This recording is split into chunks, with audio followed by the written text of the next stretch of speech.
Tom is big and doesn't has some hair on his mustache, but not on the top of his head.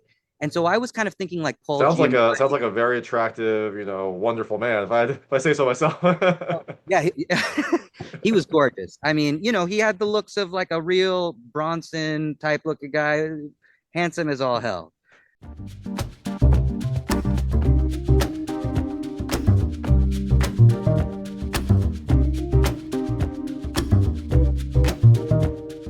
Thanks so much for joining me today. I've got Ari Selinger talking about On the End, which is premiering at the Hamptons International Film Festival October 4th, 2025. It is a true David versus Goliath story that has a fantastic cast, plenty of drama, and a ton of heart. I am excited to hear more about this and how you kind of got involved in this project. So thanks so much for joining me. Of course. Thanks for having me. Of course. So, first question. You wrote this, this film. How did you hear about this story? Are you from the Hamptons? Did you just like get inspired by Tom's story? What was it about? How did you kind of get into this world? It's a good story, actually. It's very personal. It wasn't ripped from the headlines exactly. I mean, there was a New York Times piece on his story eventually, but when I met him, I was simply location scouting, uh, not too far from where my folks live in Sag Harbor, in Montauk, and I was trying to shoot my junior thesis film for NYU. I was 20, and we were looking for a ramshackle, auto repair shop. Looked pretty grungy, something out of Paris, Texas. And we met Tom, who had his head deep inside of a car and his butt plumber's crack sticking out. And we basically just asked him, "Do you know any place we could shoot?" And he said, "Take my backyard." And as we were shooting, he was constantly whispering to me about, "Hey, when you're done with this, you ought to make a documentary about this fight I've got going on with the Hamptons." And as a 20-year-old, to be perfectly honest, I was like, politics, small town politics, zoning, I don't know. But over the years, we stayed in contact. He was always a character, and we became kind of unlikely friends. And then when his partner Freckles got sick, I suddenly started thinking, not only is there a story, a David and Goliath story here, but there's a love story here, and they're connected. And as they say, all great stories are love stories. And I was like, well, this would be a fun one because it's not Hugh Jackman and Kate Winslet. It's two kind of uh, pariahs, and I was really attracted to that, and I loved the guy despite him being a little. Uh, he was a book that was often judged by the cover, but I really liked him. Everybody wasn't a fan of him, but I kind of liked that about him. I love that description of it. I was trying to think of the nice way to say because he has come off as a little gruff or a little unlikable, but as you see in the movie, there are reasons for that, and underneath he's just trying to kind of like do a good job, live his life, not be bothered, and unfortunately for him, it seems like the forces around him don't want that to happen. Yeah, he got caught in the middle of a storm. It was kind of a perfect storm, 2008, right around the housing crash. He kind of just found himself in a position that when you step back, it was emblematic of things that were going on out there. But he was just kind of the perfect specimen to fight back. But at the same time, his ways were such that it only angered people more by him kind of being a curmudgeon. People always took that personally, and in fact, he was just happened to have a really close connection to the land, to his stuff. He always used to tell me that tools that was his treasure chest. That was his gold mine. A mechanic is only as good as the tools that he's collected. And I think in his mind, if people come for my tools, clean up my yard, that's a violation, and I won't stand for it. And it just kind of exploded into this thing that was worth telling a story about. Yeah, exactly. Now I'm curious, did you know how the story unfolded when you decided to write this, or did you start writing this in the middle of, like the legal dispute as after Freckles got sick? Did you start writing this and then kind of like continued writing as the story unfolded? It was funny. My hook was when she got sick in about 2015, or when I found out that she was sick. I We got closer. I had graduated from school. I had a little bit more time on my hands. and we had lived out in Amagansett for a winter, and I would see him, and my wife painted, and I was writing. And eventually when 2020 came around, I'm sure a lot of people did this, there was time to write, and I finally was, here in Sag Harbor, and I just gave him a call. I was like, "You've always wanted me to do this. Let's give it a shot." And he gave me the play-by-play, and his mind was, he was like a sponge. Everything that you told, he remembered every little detail, where the coffee cup was sitting when you had this conversation, what he was wearing, and so it was a wonderful experience where I would either mask up and go see him in Montauk and write it literally in the house that it all went down, or call him up and just be like, Tom, what happened after they came after the code enforcement guys came to your house? And he'd say, oh well, they came in high visibility clothing, and and I had about 350 pages, and I was like, okay, this is like a two part mini series, and I just spent several months whittling it down to something that I thought would work as a little kind of, Hamptons folk tale. But there was a lot of information, and I would say the hardest part about getting it all right was sort of using that telescope to get into the nitty gritty, but also know how far to get back so that I could really just kind of keep your heart in it and not get carried away with the kind of logistics of zoning, Yeah, you know? exactly. You don't want to like get too deep into the legal specifics, or like you said, the logistics of zoning, because that's not, I mean, that is an important part of the story, but like as you brought up earlier, the romance aspect, the relationship aspect is very important, and kind of his overall fight is important. The specifics are less important, but kind of like the spirit of Tom and what he was fighting for is kind of like the main thrust of the story. Totally. And I'll also just add, this all really took off. I was working odd jobs and trying to put bread on the table. But when Tim Blake Nelson got the script, I met with him, and he said to me, listen, this movie's going to be great, and I am happy to play Tom, but the best performance in this movie, whoever you get to play Freckles, this is her movie, and I'm just going to be supporting her performance because that's the crux of your story. And over the next couple months, this was like just after the writer's strike, we spent a couple months just kind of really focusing on that romance, and he was right to for that to be the focus. That was how we magnified it. Their love story. Yeah, no, So, definitely. I was curious, like, did you have Tim Blake Nelson in mind when you were writing this? Because he's a great cast for Tom. Like, or was that just as with everything about the story, it's kind of like fortuitous. well, it's funny you asked that.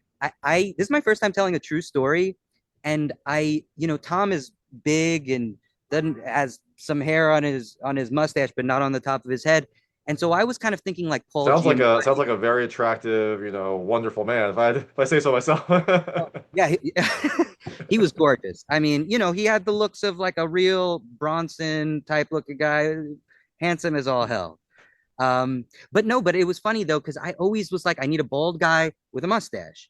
And Oh, what I came to well. realize, oh, yeah, maybe I should have spoken to you. But what I came to realize, even through Tom, Tom was like, nobody knows who the hell I am. You're not making JFK, right?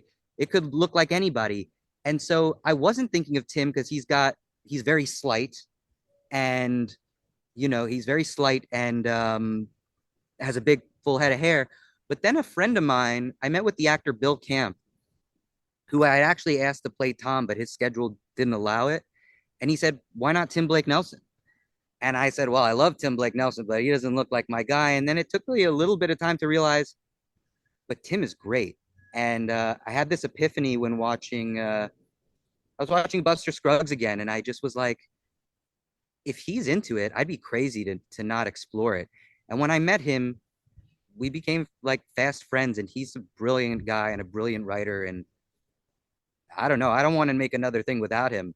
So, but no, I hadn't been thinking about him. And then a friend of mine, Nikki, who lives in East Hampton, was like, I know somebody who just worked with him. Should I coordinate a call? And that was how it happened. It was just through a friend. That's awesome. And I love that, Buster Scruggs was your frame of reference because the most recent thing I've seen with him is Bang Bang, which that is a little bit more Tom-esque. So Oh, totally. Well, Bang Bang is definitely, I mean, I feel like we're kind of connected spiritually because the writer of that film, Will Janowitz, a great guy, a great guy, was altruistic enough to say, listen, I just made a movie and Tim starred in it. I wrote it and I produced it, Bang Bang. I could introduce you to. And he was the one that made the Oh, connection. So nice. it was through Bang Bang. So I really got to give it up for Bang Bang because this movie may not exist without it. That's awesome. And I love Bang Bang. I saw it at the premiere at Tribeca, which was awesome. Yeah, Uh, same. I saw it at Tribeca and I got to talk to you Tim. So did? that was yeah, that was really special.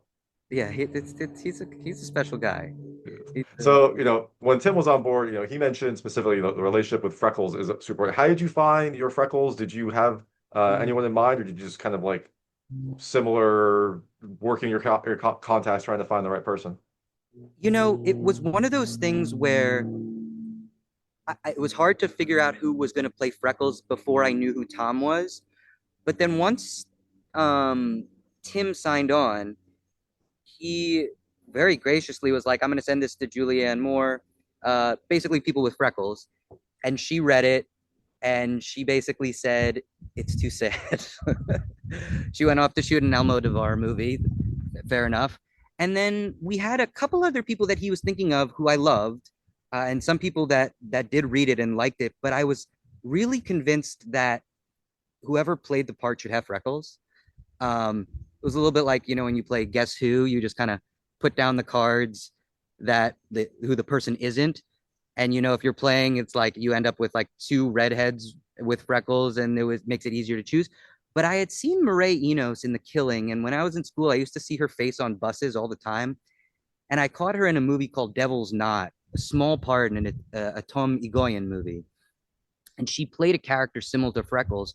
And I always had in the back of my head, I bet she'd be good. And we reached out to her, and she wrote back almost immediately and said, I'm flying to New York, and I want to get the lingo of the Sheepshead Bay, Kings Highway, Brooklyn talk. And we walked around, and I was like, this is somebody who should, I should, this is who it is. And honestly, that was the best choice I think we made, was getting Mireille Enos. She was incredible. And I think she's going to surprise a lot of people when they see the movie and come in thinking it's all about real estate and find out it's actually about a woman named Freckles. And also, I knew Freckles personally. So I think in the back of my head, I was a little bit like, who captures my heart in the same way that I was captured, not only by Freckles, but by her relationship with Tom. I was really moved by their love. It was really sweet to me. Yeah. Yeah, for sure. And that comes through in the movie. And I think, to your point, it is important for Freckles to be there because she really helps to soften Tom a lot and really endear the viewer to Tom by seeing how he treats her, by seeing how, they interact together. It really kind of like fully fleshes out his character. Yeah, I'm glad you say that. Once we found her, I was like, we're off to the races. Once we had those two, I was like, nothing can happen now that will stop this train. That's the way I felt, at least. Yeah. Well, there could have been many things, but I was So I'm like, curious, was this filmed at, on Tom's property? Like, is that actually, where he was, or is this a approximation of it? I knew we needed to shoot in Montauk. I've shot a lot of films out here, a lot of short films. This is my first feature. But there's just something about shooting on location. I remember the way the crew felt and how we all just like fell in love with the place. And it was so important to me to shoot in Montauk. So we shot it on his road. And my big plus and pitch to investors was, don't worry about finding the right house. We're going to shoot right at Tom's. And when I went to Tom and he realized this movie was going to happen and people were going to come onto his property, like a turtle, he disappeared into his shell. So I had about a month of sheer panic of, holy crap, we don't even have the budget to trash a house.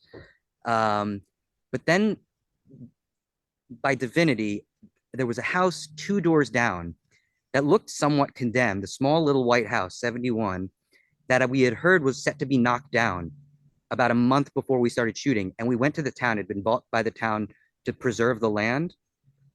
And they said, yeah, we'll wait to knock it down. Go ahead. And we basically took all the crap we could from Tom's yard, drove it several yards down the street, plopped it there, designed it, saved ourselves a trip to the doctors. And we shot it, yeah, right on the corner of that same street where it all went down. And if there were any miracle other than the numerous ones that occurred during this filming, it was that getting that house, because I think you can feel the beach and feel the remoteness, and you could feel the spirit of the story lingering there. And it certainly warmed my heart. So yes, we shot it in Montauk, and some of the interiors we shot in various places around Brooklyn because we could cover the windows since it was covered in crap. But all the exteriors and a lot of the good stuff that you see and recognize in Montauk was shot out there, which was important to me. Well, that's awesome. And also really good to hear because the town doesn't exactly have the best light in this movie. So it's good that like Yeah, they were interested in helping the art and like telling the story, even though it might not be the most favorable historically for them. that's a great. I'm glad you brought that up because when we were, listen, Tom was terrified of the town, but I found that when we were shooting it, it was a little bit like 2020. In retrospect, there was something about his character that now needed to be contained, like or needed to be memorialized. That it was kind of water under the bridge, but also, you know, the town had changed so much that it almost felt like losing someone like Tom was actually now a liability because we had seen so much change and the damage had been done. It's a very different place than it was in 2008. And I think they recognized that. And, there were a lot of locals that were on his side. Um, and honestly, I think I tried not to villainize them too much because if I'm being honest, I wouldn't want to be his neighbor. um, but yeah, I remember there were a couple times where I was a little nervous, but we only got shown love. Nobody was everybody. Everybody in East Hampton was kind as can be, and Hamptons the when we confirmed the premiere with them, we played in Toronto, but this is our official world premiere. They basically said, "We're happy to give this to you, but are we is everything kosher?" And I basically said, "The town let us shoot at that house." You know, they knew what the film was, and they said, "Go ahead, go for it." So I thought there was some real poetic justice there to me that whatever had gone down was sort of just now a fable in time and a story, one of many in Montauk, but one that I think is probably not your typical Hamptons story. It's not about the richest guy in town. It's about literally the poorest guy. And you know, I, I had a lot of respect for everybody. Everybody in town pitched in to make it happen. So yeah. Yeah, that's an awesome story. And I know we have to wrap soon, but I just want to have one quick last question. At the very end of the film, we find out that Tom did get to see his story told. So what was his reaction to it? What was his, overall feeling for the film? He loved it, but he could only watch the first 10 minutes. And I don't blame him because I can only imagine. I mean, I remember seeing him on the deck, watching us shoot, and he just had this look on his face.